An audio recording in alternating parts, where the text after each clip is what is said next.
Here's how to use BluMak3D's light pod brackets to install Rigid's DSS Pro LEDs on a 2021 and up Bronco. Let's take a look at what we're doing first. The Rigid lights mount to the BluMak3D brackets, which simply mount to the accessory ready points on the windshield header of the Bronco.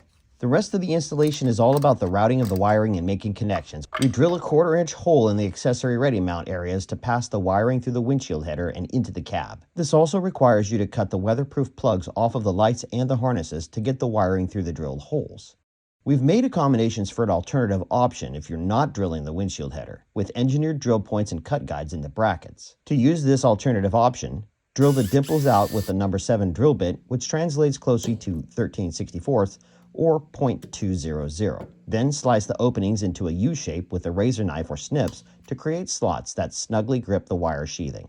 Utilizing this option will allow you to route the wires under the brackets and out the back, but from there, routing the rest of the wiring is completely up to you. For this option, you are not required to cut the weatherproof plugs off of the lights or the harnesses as directed in the following steps. Additionally, most, but not all Broncos are equipped with upfitter switches. If you don't have these, you'll need to find locations to install the switch and relay in the rigid harness or components of your choosing for a custom installation. The rest of this video will walk you through our preferred method on a Bronco with upfitter switches. We're going to connect part of the rigid harnesses to the existing wires from one of our Bronco's overhead auxiliary or upfitter switches. Ford ran wires to the Bronco's underhood fuse box and to strategic points around the body for easy connection to aftermarket accessories like these powerful LEDs. Searching the owner's manual for aux brings up detailed diagrams of the wiring locations, colors, and fuse ratings. These lights use a 15-amp fuse, so we'll use switch number 2 for this. Unravel and identify the 3 sections of the wiring harness that comes with the rigid lights. The input wires are the fuse holder and ring terminal. The relay and switch section is wrapped in heat shrink. And the output to the lights, which is split from 2 wires to 4 wires, ending in weatherproof plugs that connect to the lights.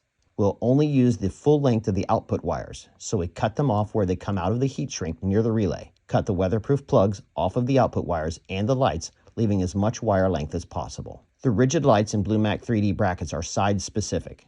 The side shooter LEDs and the BluMak3D logos face the outside of the vehicle. Run the light wiring through the routing holes in the bottom of the BluMak3D brackets and align the threads in the bracket to the bolt holes in the light while gently pulling the slack through. Place one of the force-applied bushings over each of the force-applied bolts. Loosely thread both bolts in by hand before gently snugging the lights down to the bracket. Torque for this is very light at 20 inch-pounds, which is less than 2 foot-pounds, so there's no need to crank these bolts down excessively. Note that the underside of the bracket has multiple routing pockets for storing excess slack wire. Remove the accessory ready cap by pushing it on the release tab at the top. Then use a 10mm socket to remove the 2 nuts and the base plate. You'll be reusing the original nuts, but snap the cap and the base plate together for safe storage. There's a small dab of body-colored sealant squishing through the plate between the mounting studs. We use a flathead screwdriver to break the rounded pile of excess sealant off to avoid slippage of the drill bit before using that point as a location for drilling the 1/4-inch hole for the wiring to drop through the windshield header. We like to use some masking tape around the immediate area being drilled to catch metal shavings so they don't end up in hard to recover places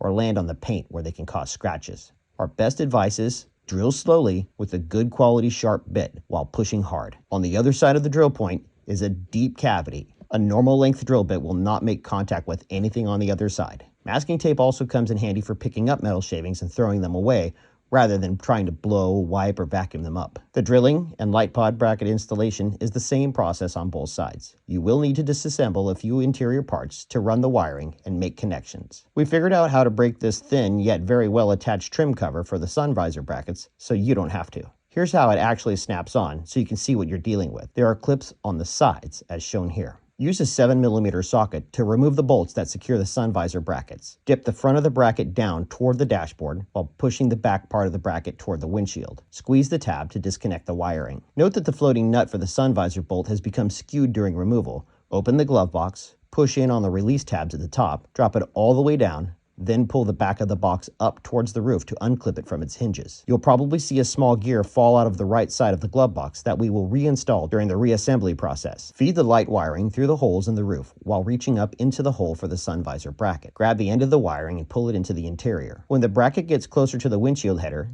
guide the bracket over the mounting studs. We recommend using some silicone around the drilled hole to ensure that no water can enter along the wiring harness. Gently snug down the bracket using the original nuts. Again, this doesn't need to be cranked down excessively. With the wiring for both lights dropped through the sun visor holes and the light brackets installed, we'll now connect them to the power source. Drop one end of the Y in the output wires through the sun visor hole next to the wiring for the light. Tuck the rest of the wires up behind the header panel trim as you run them over to the passenger side. The trim on the windshield header simply unsnaps with a gentle downward pull for more access to this area. When you reach the passenger side, drop the short end of the harness through the sun visor hole and then pull down until you have equal amounts of wire hanging out of both visor holes. Use the supplied butt connectors to connect the output wires to the lights and tuck the slack up into the cavity where the wires come through the windshield surround. The long section of wiring left over will serve as our power and ground leads. Feed it down the A-pillar next to the trim and then down through the top right corner of the dash until it enters the cavity behind the glove box. The power wire from the forward auxiliary switch system is white and tucked behind some components in the glove box cavity. Separate about 1 foot of the black and red wires to create another Y and use a supplied butt connector to connect the red power wire for the lights to this white wire.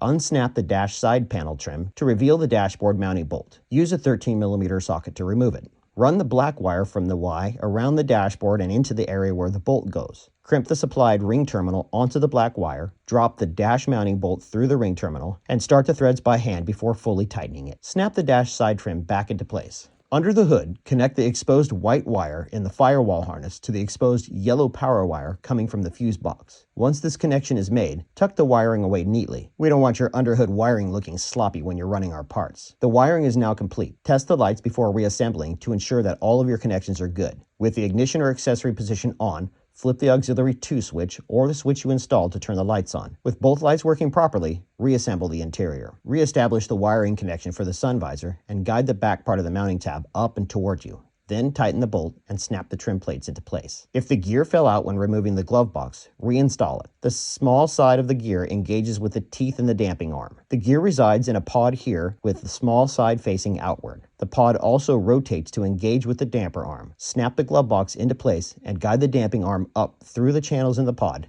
Then close the glove box. For more information on these and more cool parts we make for 2021 and up Broncos like our trail side deletes and mud flaps, check out our website at BluMak3D.com.